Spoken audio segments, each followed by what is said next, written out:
Hi everyone, this is Aria Craig, your empowerment and leadership strategist for ambitious moms. And I am coming on through my cell phone because I'm still waiting for my laptop to update.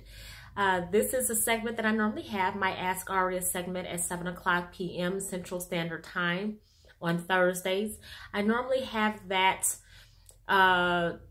through my laptop so that I can be able to be free to move my hands and do some other things with possibly editing any footage in case I go over a certain amount of time, because if I do, then it won't load properly to Facebook or YouTube. But I'm on my cell phone. So welcome everyone. Thank you if it's your first time joining me. I have these segments every Thursday at 7 p.m. Central Standard Time through my Facebook page, Aria Craig, Strategist for Moms. And this is basically a forum for you to ask me questions, whether it's through Facebook posts or any type of post, through social media, DM me through my email. And just we have conversations that single, divorced, and blended moms go through in their parenting, in their relationships, and also in their careers in corporate America or as an entrepreneur. So this is basically a type of segment, a broadcast that I do for ambitious moms who are ready to thrive and be successful in their personal and professional lives. So I apologize in advance. This footage or this video might be a little bit jumpy, but I'm going to get into the discussion. Today is basically about having a conversation with your spouse, if you're a blended parent or a married parent, but my target audience is more so for blended families. But this is a topic that any married person can get some benefit from. How to have, when you have conflict in your marriage, how to have a conversation that's productive when you're upset with your spouse. So my husband and I have spoken on different panels, speaking panels for more so for blended families, but this is a topic of conversation that comes up a lot. And I think I'm going to talk about the next week one of the topics that causes the friction that has to do with the other parent. I have issues with my son's father. I'm still going through issues with him now, even though he's 18 and grown. But I also experience issues, and so does my husband, with his ex-wife when it comes to their relationship with my stepchildren. And they're all grown except for my stepson. He's 17. He'll be 18 in August. He'll be 18 in August, but he will be grown in a few months. And both my sons, my son and my stepson, both of them are graduating from high school this year. And my husband and I have had to endure tension and figuring out how can we take them out of our marriages. Like, how do we take the friction of them and the conflict that we go through with them, and we don't bring it into our marriage? And it's hard when, you know, you're having so much emotional friction with them, and then you're talking to your spouse, and sometimes you don't even want to talk to your spouse about it because you don't want to get them involved. But there are times when we have to bring our spouse along. So I'll talk about that. Maybe that'll be a good conversation for next week. But right now, just a general conversation about some tips that you can use if you're having conflict in your marriage, and how to have a conversation when you're upset. So one of the tips that we've used and we've discussed before on panels, which people thought was a good idea.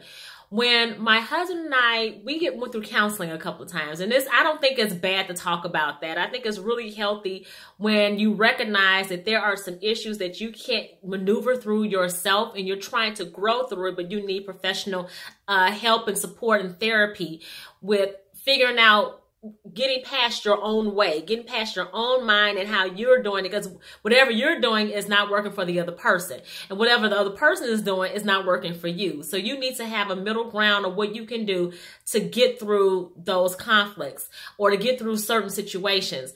So I think that counselors go to counseling. You know, everybody doesn't know it all. Sometimes when you're in a situation, it's hard for you to see clearly, and you need a professional to help you to get through it. So I think that you know, like I said, if it's a situation that you think that you need professional advice or support, you should definitely take advantage of it. But one of the things that we do in our relationship when there is conflict, and we've learned this is not something that we came through the door or technique or a skill that we came through the door automatically doing whenever there was tension or it was about to get, you know, a little heated. We had to learn how to do this. One of the people that we talked to, one of the married couples that we had counseling with before, and then we were in this group at my husband's church. We attend two different churches, but his church has like this marriage ministry, and they're really good with meeting every other month. So for like a couple of hours, and sometimes we meet together, sometimes individually, like the wives would meet together and the husbands would meet in a separate room. And sometimes we would all meet together. But we would, this couple gave us advice on making sure we write things down. So by me being an author, I write things down all the time. My husband does, but he kind of writes stuff down and he'll put it somewhere and then he'll forget what he did with it. So we thought that was a great idea, you know, when the other person wants to talk, instead of talking over the other person, because when you're both talking, that means no one is listening. So if you're wanting to have something to say and you want to make sure you don't forget your point, write it down while the other person is talking. Write it down so that when that person is talking, you can come back to your point.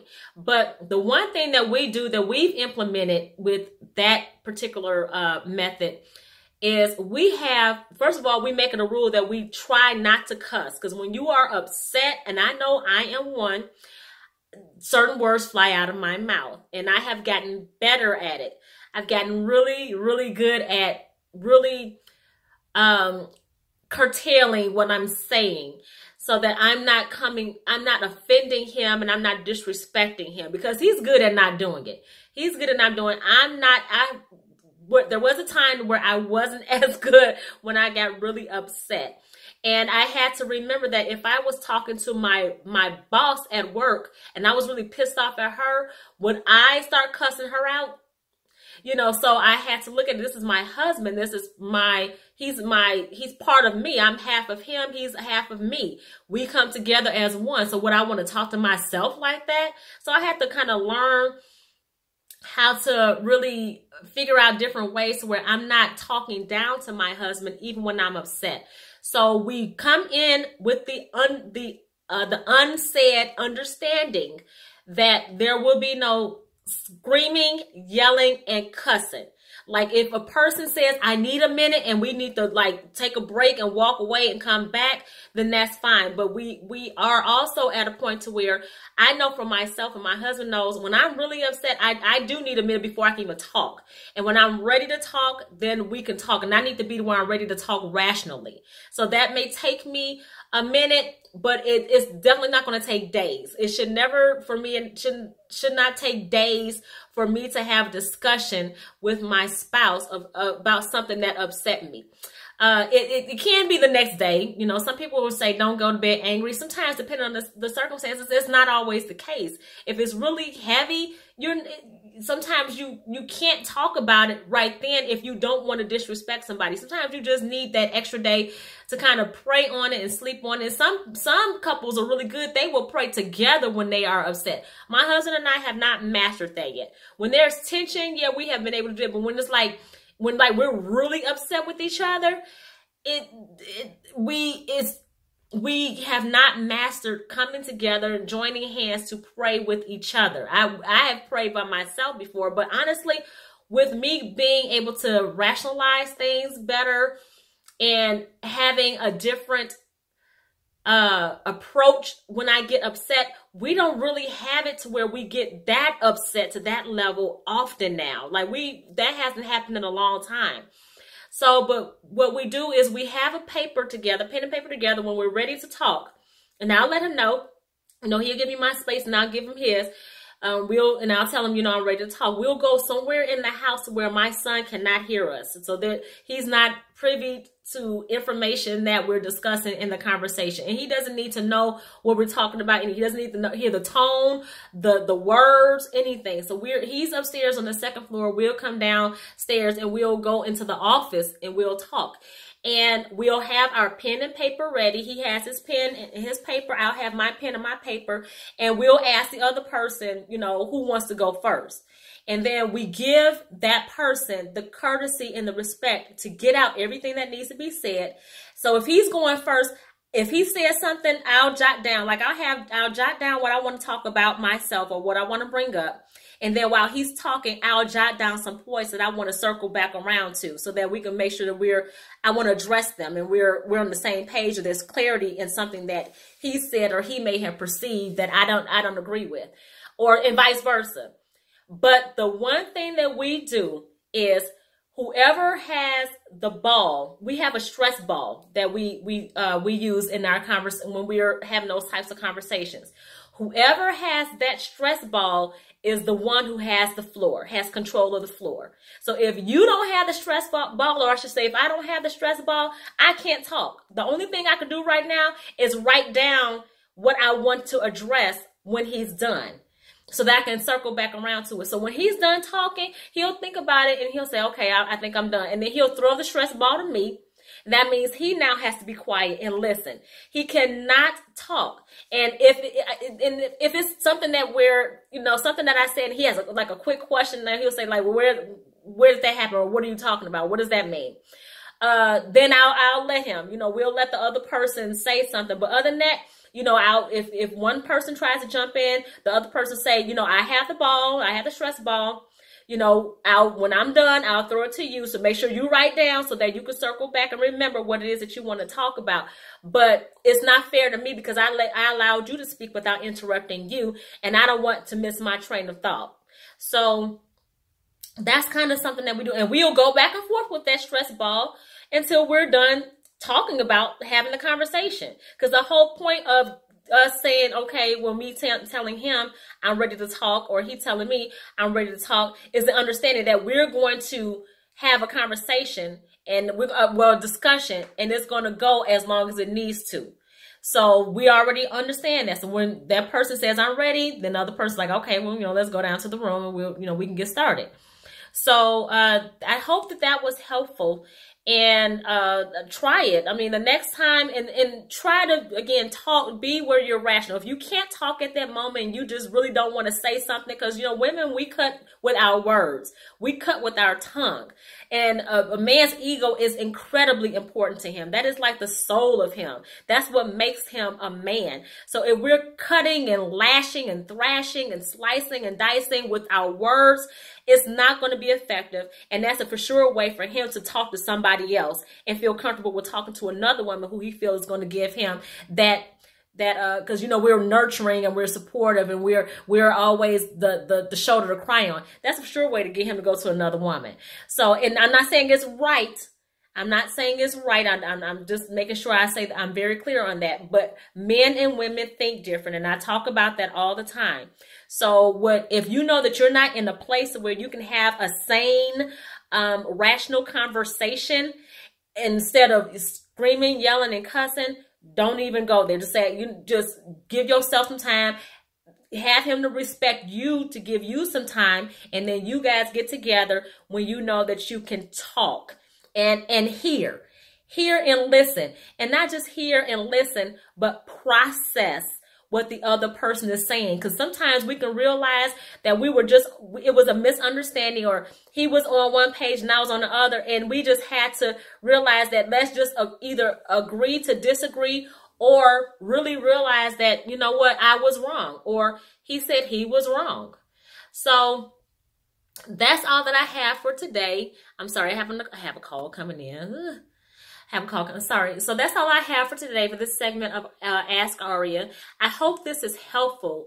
Again, if it happens to where you're in a conflict with your spouse, try that. Try calming down first, then getting something to where. And then another thing with that stress ball is, while he's talking or you're talking, you can squeeze on it and you can try to relieve some stress to help you to calm down while you're talking. And you're not going to say anything that's going to be disrespectful. You're not going to harm him or yourself with the words. You're not going to cuss or cuss him out or like, what's her name? What's that lady from the doctor from Married to Medicine? You all know what I'm talking about, the dentist. She always says, yo mama. I mean, you're not going to say anything that's going to be disrespectful and out of place of somebody else in the family that has no business being part of the conversation. You're using that stress ball to help you to calm down, to have a good discussion. And again, it's about hearing, listening, and processing. And then maybe you may have really realized that, you know, both of you all may have actually been in the wrong, or it may have been just a matter of just not being on the same page, and you can just agree to disagree and figure out a solution on how you're going to move forward. It's not just about talking and getting it out. And sometimes, depending on the situation, you need to come to a solution to say, okay, now how are we going to tackle this? Like, what are we going to do in the future to where we don't have this situation happen again? Let's think of some things where we're not hurting each other and we can grow and move forward together. Okay. All right. This is Ask Aria, Aria Craig, with your Ask Aria segment. Don't forget to visit my Facebook page, www.ariacraig.com. I'm on YouTube, Google YouTube, or search through the YouTube page for Aria Craig. I have a lot of what I have on my Facebook page, Aria Craig Strategist for Moms, on my YouTube page, but I have a lot of goodies and other videos that I've done from like Periscope that I still have to load, but I have a lot of them that's there on my YouTube page. And also, if you're in town in Chicago, come visit me at the, I forgot the Donald E. Stevenson Convention Center, I think it is. Next, not this weekend, but the following weekend, MommyCon Chicago, March 2nd through 4th. I will be there vending that Friday and Saturday. I will be there vending that Friday and Saturday, which is the 2nd and the 3rd. And I will be speaking on the 4th, that Sunday, the topic of shaking the shame of the single mother. And I think it's so important. If you're a single mom, come on out. If you know any single moms, come on out. I am there to help you transform your mind frame so that you can start attracting the things and the people that you want in your life. And it all starts with you. You have to respect yourself. You have to love yourself. You have to see yourself in a certain way in order for others to see you, because I don't know if you realize or not, we give off certain auras, and other people see that energy and they decide what they're going to do with that energy. And we don't want to give off anything negative. We really want to start demanding and attracting what we really want in life. So come on out. MommyCon Chicago, March 2nd through the 4th. Hear me speak on the 4th, and I will talk to you next time. Thank you. Bye.